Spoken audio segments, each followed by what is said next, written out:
Welcome to this presentation on learning outcomes and building those into your syllabus as you continue to develop your skills for building effective online courses. I look forward to working with you in this module and sharing some insights with you during this presentation that I hope you find to be very helpful. Welcome to this module lecture. We're going to talk about the learning outcomes for your syllabus that you're working on. So I'm going to scroll down here to student learning outcomes in the example syllabus that we've been going over. Actually, the course syllabus for this course that we're all in right now. You see here we've got 4 learning outcomes, 14 or 15. These can be as many as you need to get across what you want to accomplish in your course. So they can be as many as obviously 15 we have here, but you could have 10 or 8 or 7, one per module if you wanted to. We just have a lot of things that we're exploring and learning through our reading and as well as the exercises and assignments. So just included those all in there just to give a little bit better picture of what actually all the students are able to get out of this course. We want these learning outcomes then to next week in the next module be assessed. How do we assess the learning outcome? We'll talk about that next week, but as you saw in the overview on the first module lecture for this course, the different assessments that you do, the different projects or assignments that you have, and then how to assess each one. So we'll discuss that a little bit more detail in the next module lecture. But for now, we wanted to talk about how to come up with these different learning outcomes for your course.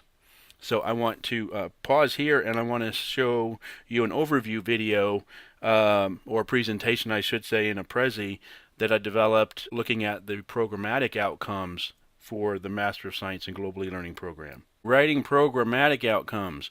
The programmatic outcomes, obviously this is a bit higher level than what you all are going to do for your individual course, but I wanted to give you a snapshot of what that looks like. Eventually, one day you're going to be in this position where you're going to need to consider those programmatic outcomes, even if you're only teaching a course or two within a program, how your learning outcomes will feed back into the programmatic outcomes. And if you should have the opportunity to develop programmatic outcomes, then measuring those programmatic outcomes within each of the courses that you teach. And so we'll show you about that and mapping that out too as we go forward in this module. So programmatic outcomes, we're going to look at the philosophical framework. I go back to that. An overview of student learning outcomes for the Master of Science in Global E-Learning. And then next module, we'll look at assessment design for the Global E-Learning program, which a lot of you have already involved with. First, I start off with a philosophical framework. Now realize this is really high level. This is 10,000 feet. The individual projects that you all are working on is about 500 feet. It's good to have an overview and development of how course programmatic design is done for a particular program, particularly one like ours, Global E-Learning. So things we hate, and I hate our bureaucracy and bureaucrats. You can read all that. Things we value, I value, obviously, student learning, quality education, students learning. But why do we have and need programmatic outcomes? The old SACS. Accreditation. And so we all have the know about the regional accreditations that are around the different regions of the country. This obviously is something that's fit into every university and college. We call them IEs, institutional effectiveness. SACS requires the following though. It's our first reason for accreditation. Reason 2, the real reason we value student learning, quality education. Our students deserve our best. And as you see, what's a program? Typically, you'll see SACS traditionally define it as an instructional program as an award level, so like a BA in English or an MS in Global E-Learning in different programs on the way up. So SACS requires this. It's part of our institutional effectiveness as well and outcomes. But what does institutional effectiveness require? Well, it requires linkage to university mission, development of student learning outcomes, identification of assessment methodology, assessment and utilization of assessment findings to improve the program. So that's what we're going to look at. The next module is the assessment and and how to develop different assessment methods for measuring your student learning outcomes. And part of that will be rubrics. So as we come back here to our syllabus here, we see our student learning outcomes and things that you'll be working on and trying to develop as you put together your syllabus, what things you want to have your students learn as they come out of it. So out of your course. So for your 7-week, your 7 modules course that you're developing on your syllabus, go ahead and start filling out some of your student learning outcomes.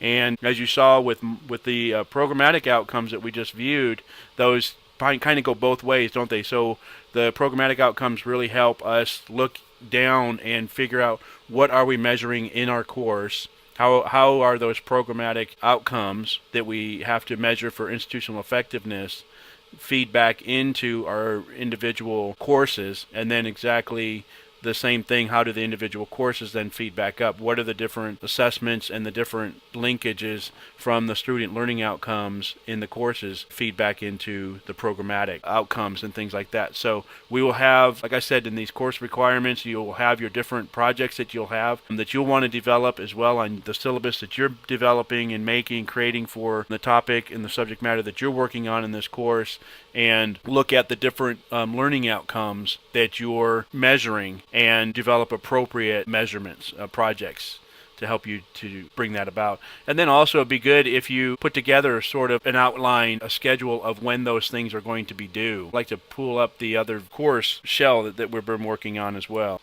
Here it gives you a little better feel and sense of what we're talking about here, the student learning outcomes, and then looking at the different assignments that you have in the modules for example, for here. And we'll make these templates available to you so that you could fill yours in. What we're going to ask you to do, though, is to kind of show us why you would put, for example, a bibliography assignment in, if you choose to do that. You don't have to, but if you're going to do a journal entry, what's the purpose of that? What sort of learning outcome are you trying to measure? And if you have the opportunity and you're in a situation where you could tie that into a programmatic outcome, feel free to do that. Like, for example, for journal entries, for our programmatic outcome, that would measure metacognition is one of our programmatic outcomes, which we'll see next week in the next module as we lay out the programmatic outcomes, finish that Prezi presentation. You'll see how these different assignments that we're assessing here, like a research paper, there again, that's a metacognition. Peer review via workshop would be technology, a fluency in digital education programmatic outcome, as well as a servant leadership, which is one of our other programmatic outcomes. So if you're on that level, if you're able to tie things back into, and when you write up your defense of the different projects that you put into your course as you build your syllabus, feel free to go ahead and do that. Otherwise, just stay within the course that you're developing.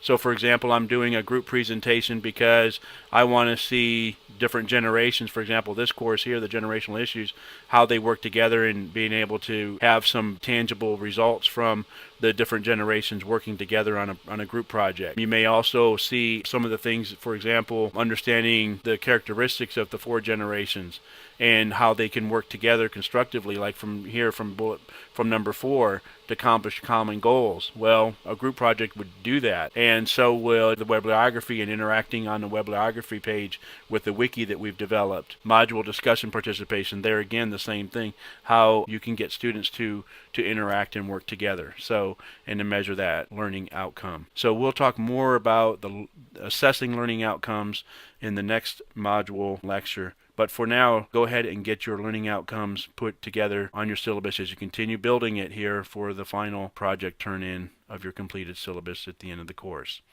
Look forward to talking to you next time about building assessments and looking into how rubrics fit into that as well.